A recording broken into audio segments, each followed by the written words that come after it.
अरे, इकडे दे तो मोबाईल. मी इंजिनियर आहे ना. इकडे दे. हं? 1 मिनिट दे फक्त. अरे, स्क्रीन का गेली याचे? आणि बघता बघता चांगला चालणारा मोबाईल चक्क आयसीयू मध्ये, म्हणजे कायमचा बंद. नाही, पण तो माझा तज्ज्ञ मित्र अत्यंत आत्मविश्वासाने सांगणार की अरे मदरबोर्डचाच प्रॉब्लेम होता आधीपासून. हाच तो अचाट आत्मविश्वास, ज्याला आपण उथळ पाण्याला खळखळाट फार असं म्हणतो. म्हणजे ज्ञान कमी आणि आवाज जास्त. अगदी. तर आजच्या या आपल्या सखोल चर्चेत आपण याच उथळ पाण्याचा आणि त्याच्या खळखळाटाचा वेध घेणार आहोत. नक्कीच. या चर्चेचा मुख्य उद्देश म्हणजे हा खळखळाट नक्की का होतो आणि आजच्या जगात विशेषतः सोशल मीडियावर याची जिवंत उदाहरणे कशी दिसतात हे समजून घेणं. हो, कारण यामागे एक भन्नाट मानवी मानसशास्त्र दडलेलं आहे. बरोबर. तर मला सांग, ज्याला खऱ्या अर्थाने एखाद्या विषयाची खोली समजलेली असते, तो समुद्रासारखा शांत असतो ना. अगदी बरोबर. पण जिथे ज्ञानाचा अभाव असतो, तिथे तो रिकामा डोलारा सावरण्यासाठी आपला मेंदू नकळत आवाजाचा किंवा खोट्या आत्मविश्वासाचा आधार घेतो. डनिंग क्रुगर इफेक्ट नावाचा एक प्रकार असतो मानसशास्त्रात. अच्छा, म्हणजे हे तेच का, ज्यात कमी ज्ञान असणाऱ्यांना आपला अडाणीपणा समजतच नाही? हो, तेच.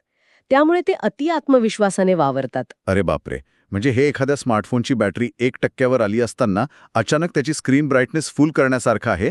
आतून सिस्टीम बंद पडणार असते, पण बाहेरून एकदम झगमगाट. एकदम भारी उपमा दिलीस. आतली पोकळी लपवण्यासाठी बाहेरचा दिखावा.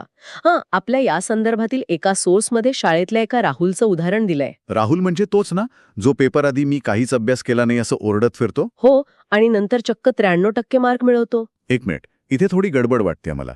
म्हणजे ही म्हण तर अशा लोकांसाठी आहे ना, ज्यांच्याकडे काहीच नसतं तरी ते बढाया मारतात. पण या राहुलकडे तर 93% ज्ञान आहे. खरंय. म्हणजे तो उथळ नाहीये, तो मुद्दाम खळखळाट करतोय जेणेकरून लोकांच्या अपेक्षा कमी राहिल्यात. हा तर वेगळाच बचाव पवित्रा झाला. बरोबर पकडलंस. राहुलचं उदाहरण या म्हणीच्या मूळ अर्थाला थोडं छेद देणार आहे. कारण खरा उथळपाण्याचा प्रकार तो असतो जिथे आत काहीच नसतं. हो, आणि तरीही मीच जगात भारी असा देखावा उभा केला जातो. हा देखावा आजकाल जिममध्ये खूप दिसतो बघ. अरे विचारूच नकोस. ट्रेडमिलवर फक्त 3 मिनिटं चालतात आणि लगेच बीस्ट मोड ॲक्टिव्हेटेड अशी कॅप्शन देतात. आणि दुसऱ्या दिवशी पायात गोळे आलेत म्हणून थेट ऑफिसला सुट्टी टाकतात. आणि हे फक्त जिमपुरतं मर्यादित नाहीये. ऑफिसमधले मीटिंग्स बघ. प्रत्यक्ष काम काहीच नसतं. हो, पण बेसिकली, टेक्निकली, स्ट्रॅटेजिकली असे जड इंग्रजी शब्द फेकून भयंकर शहाणपणाचा आवणला जातो. अगदी. यामागे ना कॉर्पोरेट जगातली असुरक्षितता असते. इतरांपेक्षा हुशार दिसण्यासाठी हा खळखळाट एक हत्यार म्हणून वापरला जातो. मग हे ते fake it till you make it प्रकारासारखं आहे का? म्हणजे यश मिळेपर्यंत खोटं नाटक करत राहायचं? तसा समज करून घेतला जातो, पण तो एक पोकळ बचाव आहे. स्वतःची नोकरी टिकवण्यासाठी गेलेली ती धडपड असते.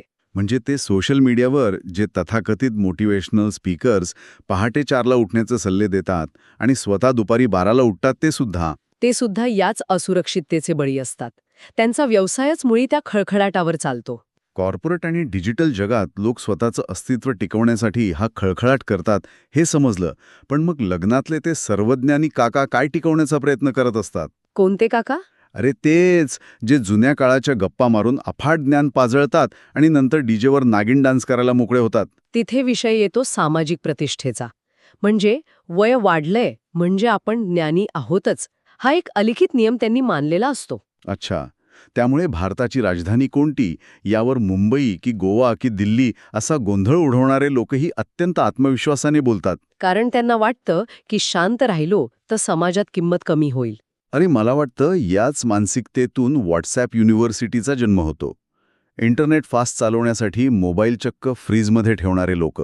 अरे बापरे, हो. हे लोक अत्यंत मूर्खपणाच्या गोष्टींवर इतक्या सहज का विश्वास ठेवतात आणि तेही मोठ्या आवाजात इतरांना सांगतात?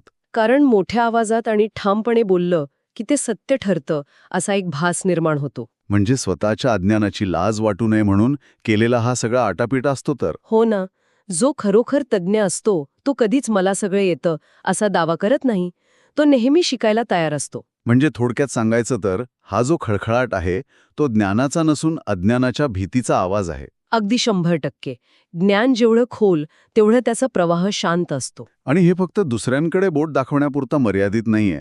कधीकधी नकळत असा दिखावा करून आपणही उथळपाणी बनू शकतो हे प्रत्येकाने लक्षात घ्यायला हवं. खरंय, आपणही कधी कधी विनाकारण बढाया मारतोच. तर यावरून एक विचार नक्कीच समोर येतो. पुढच्या वेळी जेव्हा आजूबाजूला एखादा माणूस उगाच बढाया मारताना किंवा खूप खळखळाट करताना दिसेल ना, तेव्हा त्या आवाजाचा राग येण्यापेक्षा एक वेगळा विचार करा. अगदी त्याच्या त्या खळखळाटामागे नक्की कोणती असुरक्षितता किंवा भीती लपलेली असू शकते याचा वेध घेणं जास्त रंजक ठरेल. तुम्हाला ही सखोल चर्चा आवडली असल्यास नक्कीच शेअर करा. आणि हो, हा भाग त्या विशिष्ट मित्राला नक्की पाठवा जो स्वतःला गुगलचा बाप समजतो.